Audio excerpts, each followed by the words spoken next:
الحمد للہ وحدہ والصلاة والسلام علی من لا نبی بعدہ، اما بعد۔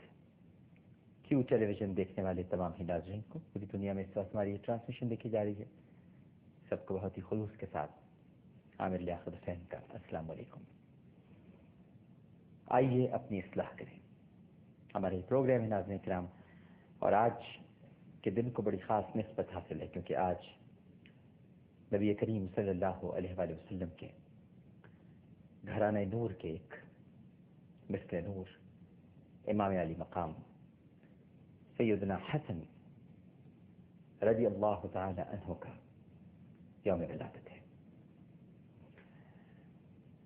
ناظرین کرام، ایک روز ایک شخص امام حسن رضی اللہ تعالی عنہ کے پاس آیا اور کہنے لگا کہ میں گنہگار انسان ہوں، مجھ سے گناہوں کی زندگی نہیں چھوٹ رہی، پریشان،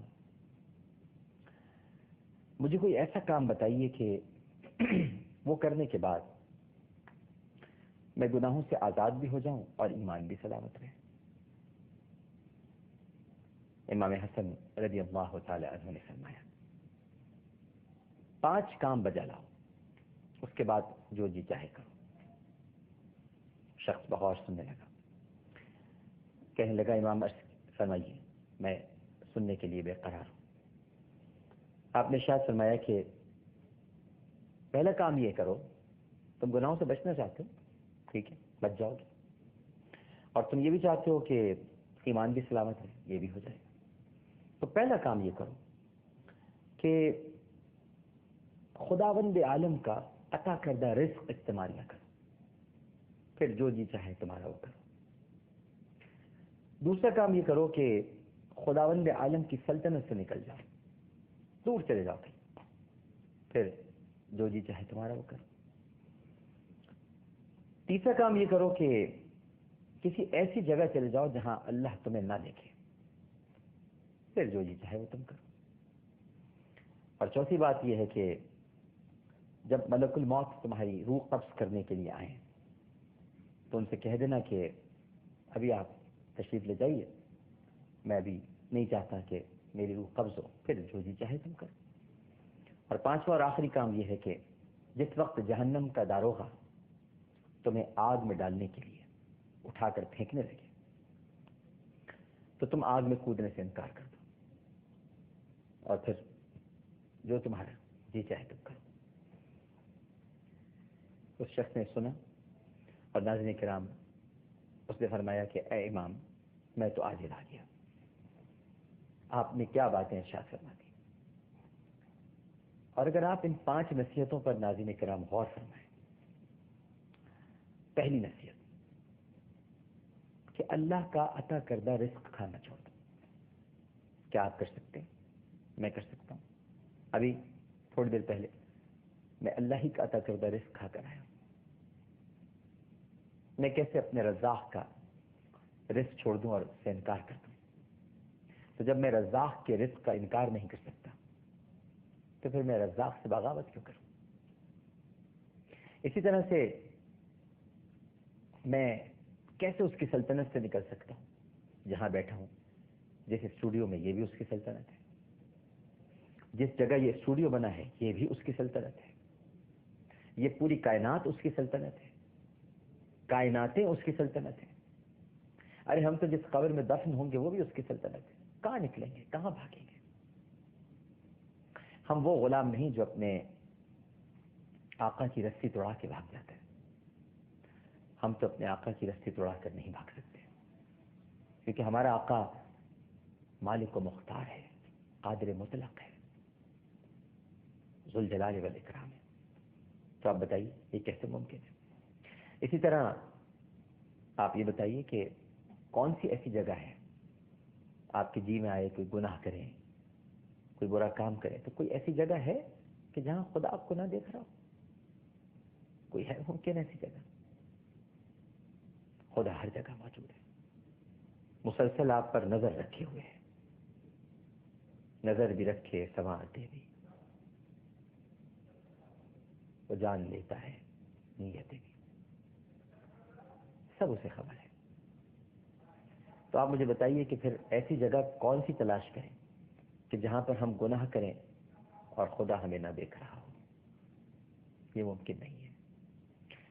اور پھر یہ کیسے ممکن ہے کہ آپ بستر مرگ پر آخری سانسیں لے رہے ہوں، دم بس نکلنے ہی والا ہو، سرہانے یا تو بچے کھڑے ہیں، یا بیوی کھڑی ہے، ماں کھڑی ہے، باپ کھڑا ہے، سورہ یاسین کی تلاوت ہو رہی ہے، کلمہ طیبہ کا ورد ہو رہا ہے، ملک الموت آ گئے۔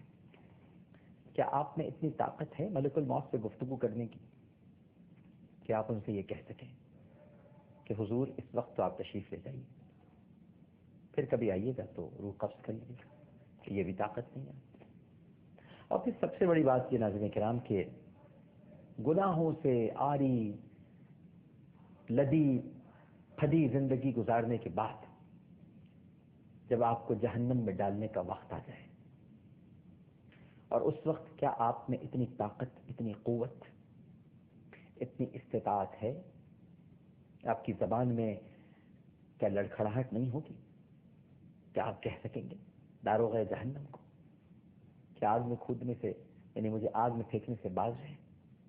تو سب جب یہ کام آپ نہیں کر سکتے تو پھر کیوں اللہ کی نافرمانی، کیوں معصیت پر اصرار، کیوں گناہوں پہ مصر؟ کہیں نہ کہیں تو تھمنا ہوگا، رکنا ہوگا۔ اسی طرح ناظرین کرام اگر قرآن و سنت کی روشنی میں دیکھا جائے تو عقل مند تو وہ ہیں جو اللہ سبحانہ و تعالیٰ کی نافرمانی سے بچتے ہیں۔ ایک اور آپ کو امام حسن رضی اللہ تعالیٰ عنہ کا واقعہ سنا آج کے دن کی مناسبت سے۔ ایک دفعہ شاہ روم نے گورنر مدینہ سے ایک سوال کا جواب مانگا۔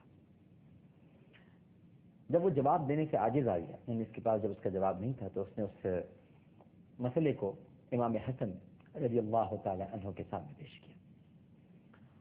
سوال یہ تھا، بڑا عجیب سوال تھا ناظرین، سوال یہ تھا کہ وہ 10 چیزیں کون سی ہیں جو جن میں سے ہر چیز ایک دوسرے پر غالب ہے۔ سیدنا امام حسن رضی اللہ تعالی عنہ نے بڑے تحمل کے ساتھ سوال سنا اور فرمایا کہ وہ 10 چیزیں جو ایک دوسرے پر غالب ہیں، وہ 10 چیزیں جو ایک دوسرے پر غالب ہیں، وہ یہ ہے کہ اللہ نے سب سے زیادہ قوی پتھر کو پیدا کیا ہے، مگر اس سے بھی زیادہ سخت لوہا ہے جو پتھر کو کاٹ دیتا ہے۔ کیا لیجیے؟ پھر فرمایا کہ اس سے بھی زیادہ سخت آگ ہے جو لوہے کو پگھلا دیتی ہے۔ اللہ اکبر۔ پھر فرمایا کہ آگ سے بھی زیادہ قوت والا، طاقت والا وہ پانی ہے جو آگ کو بجھا دیتا ہے۔ پھر فرمایا کہ پانی سے بھی زیادہ، یعنی ہر وہ چیز جو غالب ہے، اور فرمایا کہ پانی سے بھی زیادہ طاقتور، بہت زیادہ قوت والا بادل ہے جو پانی کو اٹھائے اٹھائے پھرتا ہے۔ اور فرمایا کہ بادل سے بھی زیادہ طاقتور وہ ہوا ہے جو بادل کو اڑائے اڑائے پھرتی ہے۔ اور اس سے بھی زیادہ قوت والا وہ فرشتہ رعد ہے جس کی ہوا محکوم ہے۔ اور پھر ارشاد فرمایا کہ اس سے بھی زیادہ سخت اور قوی ملک الموت ہے جو فرشتہ رعد کی بھی روح قبض کر لے گا، اور موت سے بھی زیادہ قوت والی وہ حکم الہی ہے جو موت کو بھی ٹال دیتا ہے۔ اب آپ بتائیے کہ کیا یہ 10 چیزیں 10 چیزوں پر غالب نہیں ہیں؟ تو وہ خاموش ہو گیا وقت اور چپ چاپ چلا گیا۔